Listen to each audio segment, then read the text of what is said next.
அப்பதான் பார்த்தா நல்லா இருக்கு. பகுதிப்பன இருசற்பன அவர்களை கொடுக்கவில்லையா?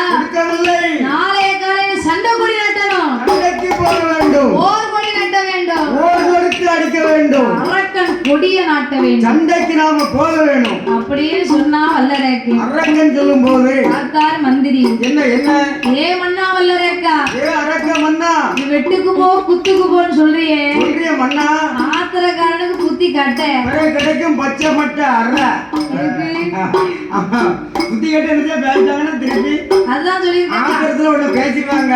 ஆமா, அந்த வார்த்தை வந்து மாட்டிக்கிடும். சரிதான், அதனாலதான் சொல்லிருக்காங்க ஆத்திரத்தை எந்த வார்த்தையும் பேசக்கூடாது, கொஞ்சம் நிதானம் பண்ணி பேசணும். ஆத்திரத்துல நாம் அறிவிழந்துதான் பேசுவோம்.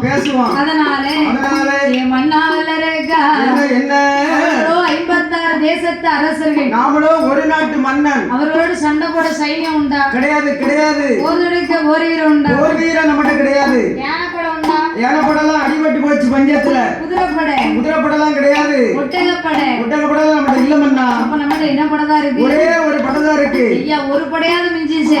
சாப்பாட்டு படம் மட்டும்தான் நம்மகிட்ட இருக்கு. ஆமா, சாப்பாட்டுக்கு தான் முந்துது. ஆமா, படை கண்டா பிந்துது. சரிதான். அதனால இந்த படைய வச்சுக்கிட்டு ஒண்ணும் செய்ய முடியாது. ஒரு யுத்தமும் செய்ய முடியாது. இட்லி 50 இட்லி கொடுத்தா சாப்பிடுவான். ஆமா, 25 இட்லி சாப்பிட்டுருக்கான் அன்னைக்கு அம்மா வாசல்ல. ஏன்னா பகவான் அவருக்கு அப்படி படி இழந்திருக்கு. படி இழந்திருக்கு அம்மா நமக்கு. யாரு சண்டைக்கு வா முன்ன வந்து நின்று சொன்னா போதும், ஒழிச்சுக்கிடுவான். சாப்பாட்டுக்கு மட்டும் மிந்திடுவான். சாப்பிட்ட சாப்பாடு அப்படி இருக்கு. 25 இட்லி ஆளை பார்த்தானே தெரியுதுல்ல. ஆமா, அதனால நாமளும் 56 தேசத்து அரசர்களையும் அடக்கி ஆள வேண்டும் என்று சொன்னார். ஆள வேண்டுமானால் வல்லரக்கா என்ன செய்யணும் தெரியுமா? என்ன மன்னா செய்யணும்? சொத்திலிருந்து சுகமிழந்து மண்ணிழந்து மனையிழந்து மனவாட்டியவும் மறந்து ஆண்டவன் பகவானை நினைத்து ஆண்டவனை தஞ்சம் என்று சொல்லி 12 வருட காலம் பார தவங்களை இருந்து பகவானிடத்திலே வரங்களை வாங்கி வந்தேனால் அடக்கி ஆளலாம் என்று சொல்ல 56 அரசர்களை அரக்காணி அடக்கி ஆளலாம் என்று சொல்ல பார்த்தார் மன்னன் வல்லரேக்கை. என்னம்மா அமைஞ்சா நமக்கு அமைஞ்ச மந்திரி போல அமையணும். ஆமா, அமைஞ்சா அப்படி ஒரு மந்திரில அமையணும். அதான் சொல்லியிருக்காங்க அந்த காலத்துல. என்ன சொன்னாங்க?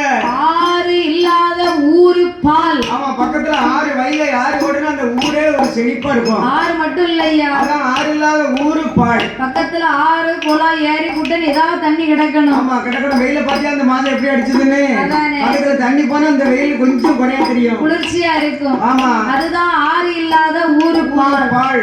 திருநீர் இல்லாத நெற்றி பால். ஆமா, திருநீர் நெற்றின்னு இருந்தா திருநீரோ குங்குமமோ சந்தனமோ ஏதாவது வச்சிருக்கணும், ஏதாவது இருக்கணும். அட நம்ம நெத்திய பார்க்க பால் அடைந்தது போல இருக்கும். அதுதானே. ஆமா, நம்ம நெத்திய பார்க்க இப்ப எவ்வளவு அழகா இருக்கு. அழகா இருக்கு. இதே திருநீர் குங்குமம் இல்லன்னா பார்க்க அழகா இருக்கும். நல்லா இருக்காது. அதுதான் திருநீர் இல்லாத நெற்றி பால். மந்திரி இல்லாத மன்னன் பால். ஆமா, ஒரு மந்திரி வேணும். மந்திரி இருந்தால மன்னனுக்கு பால் அடைந்த போலதான். அதுதான் மன்னன் 1000 யோசனை சொன்னாலும் ஆமா அந்த நல்ல யோசனைகளை எடுத்து கூற ஒரு மந்திரி வேணும். பக்கத்துல ஒரு மந்திரி வேணும். அதுதான் நமக்கு அமைஞ்ச மந்திரி. நல்ல மந்திரியா அமைஞ்சிருக்காரு. அப்படி என்று சொத்திலந்தான் சுகமிழந்தான் மண்ணிழந்தான் மனையிழந்தான் மனவாட்டியை மறந்து விட்டு வல்லரக்கம் ஆண்டவன் பகவான் நினைத்து தோம் இருப்பதற்காக என்ன செய்யணும் தெரியுமா?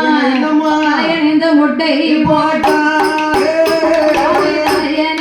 முட்டை போட்டா